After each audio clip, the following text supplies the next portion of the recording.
I opened my eyes in the middle of the night. This doesn't usually happen to me. When I go to bed in the evening, I sleep until the morning, until the insistent sound of the alarm clock wakes me up, or I don't get enough sleep. And here on you, I raised my eyelids and peered into the darkness. What woke me up? There was a certain feeling as if something was wrong, as if something had happened, but what? I stretched out my hand in search of my smartphone, which, out of habit, I put on a small cabinet next to the bed. There was impenetrable darkness all around, not a single gap. I even pulled back the curtains, hoping that the light from the lamppost would penetrate into the room and at least slightly dilute the thick, viscous darkness that made my body covered in goosebumps. It's not that I was afraid of the dark, no, I certainly didn't observe this in myself, but in this case things were a little different. Realizing that the situation outside the window was no different from the situation in my apartment, I attempted to unlock the phone. "What?" I said out loud at the moment when all my attempts to unlock the gadget were in vain. Strange, I definitely remembered that the battery charge was slightly below 100%. Maybe it's broken or glitched. Okay, it does not matter. I got out of bed and headed towards the door, clicked the switch, but nothing happened.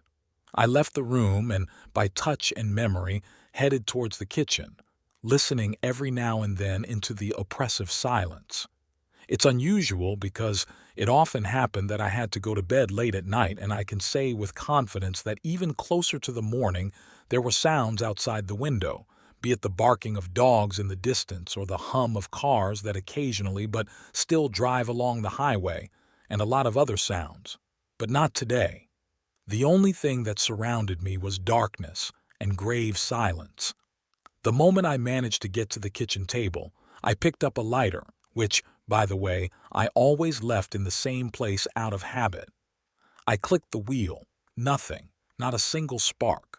The second attempt also turned out to be futile, like all subsequent ones. I began to rummage through the drawers of the table in search of candles and matches, which I had stocked up on a long time ago, since it often happened that the electricity was cut off, and sitting in the dark was no fun. But imagine my surprise when the matches simply refused to light up, as if some invisible force was preventing this and was trying very hard to keep me in the dark. Having spat on all this, I also groped towards the front door, with the intention of going out into the entrance in order to reconnoiter the situation. At that moment, when the door swung open, the same picture as in the apartment itself appeared to my eyes: darkness, like tearing your eyes out, and oppressive silence. Yes, I forgot to say, I live on the first floor, which, in principle, played an important role in my story. If my apartment were even one floor higher, I can say with confidence that I would not have left, and perhaps I would not be writing this now, but alas, nothing can be changed. Intuition told me, "No, that's not right," she screamed. "Go into the apartment, something is wrong here." But curiosity prevailed over common sense. I decided to go outside, which I later regretted very much. Slowly, step by step, I descended from the landing and, finding myself in front of a massive iron door, opened it without hesitation. A painfully familiar darkness was waiting for me outside the door. I couldn't see absolutely anything, not even my outstretched hand, not to mention the neighboring house, the bench next to the entrance, bushes, and everything else that surrounded our house. Realizing that I would not be able to find out anything, I returned to my den and locked the door with a latch, and then walked with small steps towards my room, when suddenly an incomprehensible sound was heard behind me. At that moment I froze in place and began to listen. There was a feeling as if someone was staring at me, a feeling of persecution. Pouring sweat on shaking legs, knocking down everything in my path, hitting the wall and cabinets, I flew into my room, closed the door, leaned my back, and slowly slid down the door. I was trying to catch my breath and understand what had just happened, and what the hell was that? "Tsak!" It was heard under the door, and I covered my mouth with my hands so as not to squeak. A moment later, they began to knock quietly on the door and then slowly scratch it with something sharp. "Open up! I know you're there!" I screamed and crawled on all fours, whining towards the bed, sat down next to her, hugged my knees with my arms while my body trembled, as if I had just been in the bitter cold in only my panties. "Open up, bitch!" A terrible hoarse voice came from behind the door, and then strong blows rained down, mixed with growls, sobs, and heartbreaking squeals, and I began to throw back the bricks. I sat there until dawn, and the knocks on the door and the sounds that complemented them did not stop for a moment. Apparently, what entered my home really wanted to get to me, and I couldn't even imagine what happened to me. In that case, with the first rays of the sun, there was silence, but I decided to go to the door and listen. Realizing that there was no one at the door, I left the room and was stunned. The door was in such a state as if a pride of lions had been hanging out in my apartment all night, and they were attracted to this particular door. The moment I found myself in the kitchen, I heard a clunk sound behind me. Turning around, I saw nothing, that same darkness, and then my consciousness left me. Whoever it was, he was able to deceive me. He deceived me and took my soul with him. At that moment, when I left the apartment, I managed to leave the front door open, thereby allowing him to enter. It accepted this as an invitation. For this very reason, it could not get into the room. Without an invitation, it cannot enter. And also, it creates confusion, creates hallucinations, makes you believe in something that essentially cannot and should not exist, as it happened in my case. Well, I was left without a soul. Yes, I live, so to speak. But this cannot be called life. All the colors seem to have disappeared. Everything is monotonous. I don't feel taste, smell. I'm not happy with what used to give me pleasure. Everything is gray and dull. There are no emotions, no feelings. I'm alive in body, but not in soul. To hell with this life. Goodbye.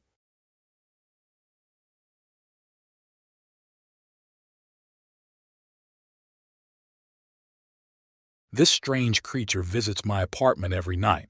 I won't lie. At first, I chalked it all up to fatigue and lack of sleep, maybe a lack of some vitamins. Afterwards, I began to seriously think about visiting a psychiatrist, but all these guesses and thoughts were crossed out by a recent event. This creature was always very cautious and always appeared only when only vague outlines could be seen. Nevertheless, I felt its gaze with every centimeter of my body, like a predator's look at an animal. And yes, at first it caused animal horror, which gradually began to fade over time, and now it evokes more curiosity and interest than fear. I even tried to make several attempts to see it in all its glory, but it seemed to sense everything that could declassify it. And at the moments when I left the light on or turned on the camera, it simply was not there. Even if it was a moment ago, it seemed to evaporate. But I really wanted to find out who it was, to prove to myself that my head was not out of order yet, and the next night I decided to try to set up a kind of trap. The meaning of her action was simple. No signals or networks. It's just that on the floor of the corridor, where it usually stands, there will be something that can easily take the shape of a foot, or at least change a little under the pressure of the creature. I decided to use clay and squatted in this corridor all day and rubbed it into a thin layer, enough to cover the entire floor area. A couple of times I even grinned at what was happening. A 25-year-old guy was sitting on the floor and rubbing clay. But I had to understand whether I was going crazy or whether our world is structured somewhat more complex than human assumptions and rationalism. In the end, towards evening, my trap was ready, and having done all my business, I went to bed, simultaneously turning off the lights everywhere. I lay in bed and waited for the appearance of the night guest, like little children waiting for their birthday. I haven't felt such trepidation and joy for a long time. Finally, at 3:21 a.m., I noticed a silhouette out of the corner of my eye in the hallway. Fascinated by him, I began to look straight there, hoping that my eyes could get used to the darkness and perhaps, along with the proof of his existence, I would be able to see him himself. But to my regret, I was unable to notice anything and decided to try to sleep, and tomorrow, based on the results of my project, I will think about further steps regarding my guest. Waking up in the morning, the first thing I did was run to my trap and, yes, there's a footprint left in the clay. I rejoiced like a child, rejoiced so much that all my thoughts for about half an hour were occupied only with a kind of victory. Only later did I decide to evaluate this print. Of course, first I took a photo and then began to compare the guest's print with human prints. In general, they were similar, but if you looked closely at the details, you could notice several fundamental differences. Similar but different structure of the foot and two short fingers comparable, I think, to the human little finger. Of course, I was wondering how he could move with such a structure of the foot, which apparently was not very plastic. But the last nights, where the guest showed his ability to evaporate, led me to the conclusion that perhaps for them the legs are a vestigial part of the body, which has nothing to do with their method of living and moving now. Studying all this, I felt like some kind of pioneering scientist who is studying some extinct species or simply not described at the moment. I immediately remembered one person who knew my grandfather and secretly told him about some mountains within which some almost extinct civilization lived. However, all this could be just fairy tales.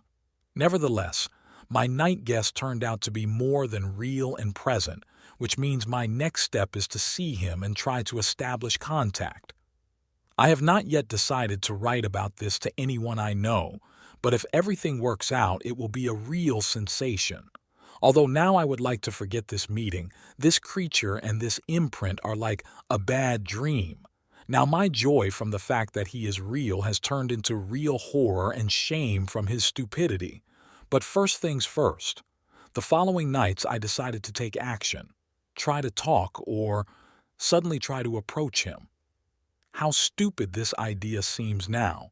But the euphoria at that time overshadowed the already thin and quiet voice of common sense, which now completely leaves me. I spent the whole day trying to remove this very clay and put my corridor in order after useless sites on the network, and finally, night. I went to bed again, but now I had no intention of sleeping. At all costs, I must establish contact with it and at least find out why it looks at me every night. This time the guest came earlier than usual, but that only made me feel better. I looked at him for several minutes, again feeling with my whole body how he was looking back. My heart began to pound and goosebumps went down my spine. Even though it was cool at home, it flowed through me like a stream feces sweat. I decided to try to talk. "Who are you?" My voice trembled like a teenager's next to a girl, and I felt my whole body trembling along with my voice, but there was no answer. I tried to ask something a couple more times, but the silhouette never even flinched. Then I decided to take more active action.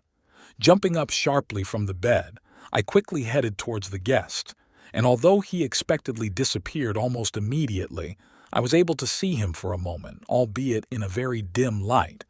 Honestly, it's very difficult to describe.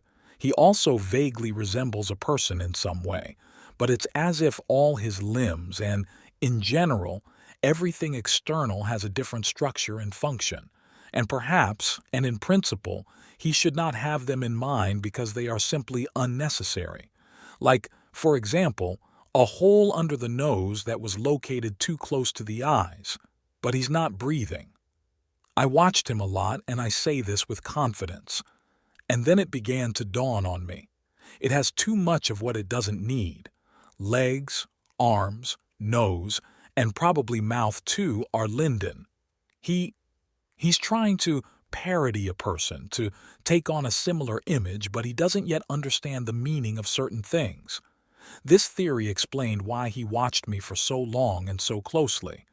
But why? And this morning I went out to the store and saw my friend.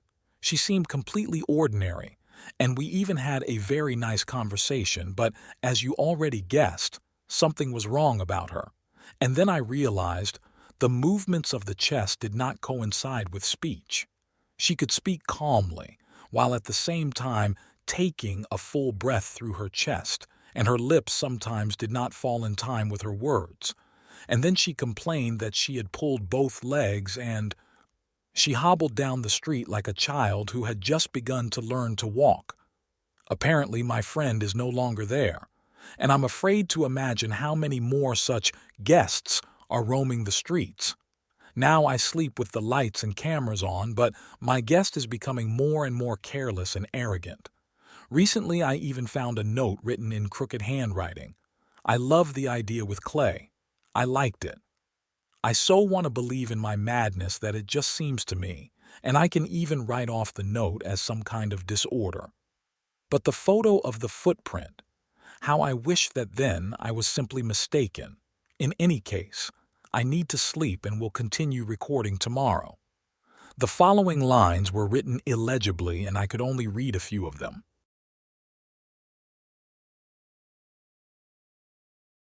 Last summer, my mom, dad, and I decided to go to our dacha in Zaslavl. At that time, I was 16. I took my beloved dog, Terry, German Shepherd, with me. In general, around 15:20 we finally arrived and entered the house. Everything was fine. Mom went to cook all sorts of goodies, and Dad climbed into the attic and looked for spare parts for the motorcycle. Everything was fine. I was running around the garden with Terry and doing nonsense. The evening was already approaching. It was about 18 o'clock. We sat down at the table in the kitchen, began to eat and discuss family issues. But suddenly they called my father. He answered the phone. His face took on an alarmed look. When he finished the conversation, we asked what was the matter. He said that our neighbor, Aunt Lena, had died. We lived next door, communicated well. She often treated me and my dog. Our relationship was good, but Strashno.com, here it is. 45 years old and she's already gone. I was upset and went to another room. Suddenly my parents came to me and said that they should go to the city and find out what happened. However, I had to stay. I was terribly scared, but fortunately my faithful friend was with me. Around 7 o'clock, Mom and Dad left the house and told me to keep an eye on everything until they arrived. They promised to be back by 5 a.m., and my mother also added that if something happens, call. This gave me strength, and as soon as they left, I walked Terry, and then, when we arrived, I locked all the doors and all the windows too. It was already dark. To make it not so scary, I turned on the lights in the whole house, took 2 powerful flashlights and turned on the TV. My friend and I sat down on the Strashno.com sofa and started watching TV. Time passed quickly. Terry was already falling asleep on my lap, but suddenly, I heard something fall in the next room. Out of fear, I turned up the volume on the TV. It was about 11 o'clock. I took the phone just in case, and when I turned it on, I noticed that the network was unavailable, although everything was working a couple of hours ago. Okay, I paid special attention to this and continued watching TV. Suddenly, bam! The electricity went out in the entire house.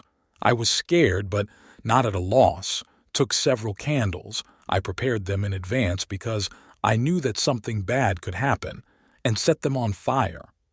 They gave off a dim light like never before, but that didn't bother me. I took the flashlight in my left hand and hugged the dog.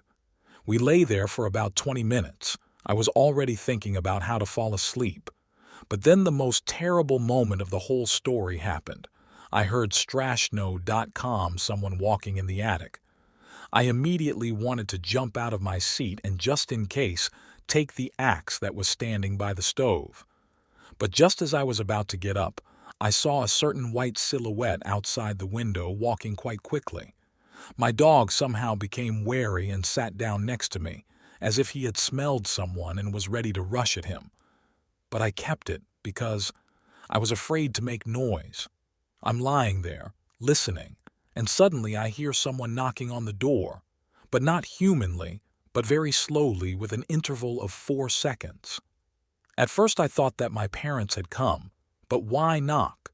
They definitely have keys, and they wouldn't knock like this creature. I was terribly scared. I wanted to cover myself with a blanket and hide from all this, but I couldn't. I was afraid to move. And suddenly, the knocking stopped, I thought. Everything was over, but the thought of where this creature could be heading scared me very much. What tormented me most was the thought that it would now break the window and go inside. But none of this happened. I was sitting. It seemed like it had already passed. I took a flashlight, turned it on, and almost died of fear. That same white silhouette flashed right in front of me and ran into the hallway at high speed. My dog immediately rushed after him. I was so worried about him that I jumped off, took the axe, and ran into the room after him. It seemed like that was it. There was no one there. Terry also calmed down and sat down next to me. But suddenly, I saw that same silhouette in the window. He was slowly moving away from the house, as if he didn't want to leave it. And at that moment, the light turned on. I lost that silhouette from sight. It seemed like it wasn't so scary, but suddenly I heard someone's voice. And I remembered that I was watching TV, and now, when Strashno.com turned on the light, it started working again. Terry and I went into that room and continued watching TV. There were no thoughts about sleep, and so it was until about 4 a.m. Then someone quickly passed outside the window. I again thought it was that creature, but no, it was my father. I went to open the door, and yes, it was him. He came in, took off his hat, walked into the room. I looked at him. He looked as if he was on the verge of death. I immediately asked what happened there and where Mom was. He said that Aunt Lena died. Her heart gave out, or something like that. But before her death, she managed to write, "In 40 days, come to my grave, otherwise." She could not write further. I felt very sorry for Aunt Lena. In the end, Dad said that we had to go to the city. Strashno.com got dressed, took Terry, and we went. When I arrived home, my mother was upset, and so was I. But then I remembered what happened to me at night and decided to tell them. After listening to me, my mother said that, most likely, Aunt Lena did not want to leave me. In 2 days, Aunt Lena buried. And then I remembered what my dad told me. Before her death, Aunt Lena wrote, "In 40 days, come to my grave, otherwise." 40 days passed. I decided to go to her grave. I went to our local cemetery, found her grave, sat next to her and read over the gravestone. "Everything will be fine. Just forget me." I didn't know what those words meant, so I decided to go home. I didn't want to talk about this to anyone. That same day, when I went to bed, I remembered these words, but immediately fell asleep. I dreamed about Aunt Lena Strashno.com, she had long hair, although she always had short hair. But then I hear her say, "I'm sorry," after which she turned and left. But then I woke up because of Terry. He joyfully pounced on me and began to lick my face. After that, I didn't dream about Aunt Lena anymore.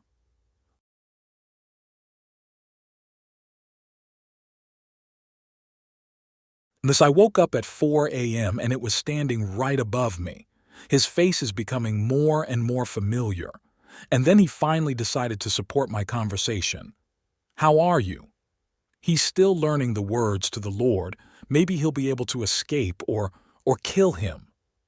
My friends are standing outside the window and calling me. But I know. They don't breathe. They don't speak. They don't move. They can't get me. The door has almost fallen off its hinges. To those who find this diary, if you see a dark silhouette at night, if you see people hobbling as if they never knew how to walk, if a person breathes just for show, run, and don't think about anything somewhere where there are no people. Just don't you dare stay. They don't need you. All they need to do is copy you. It's a pity I never found out why. The diary was found by an investigator who was called to the corpse in the apartment. There were no wounds on the body, and the investigation concluded that he died from dehydration. After which the investigator abandoned the case, writing in the report, "I didn't see them breathing."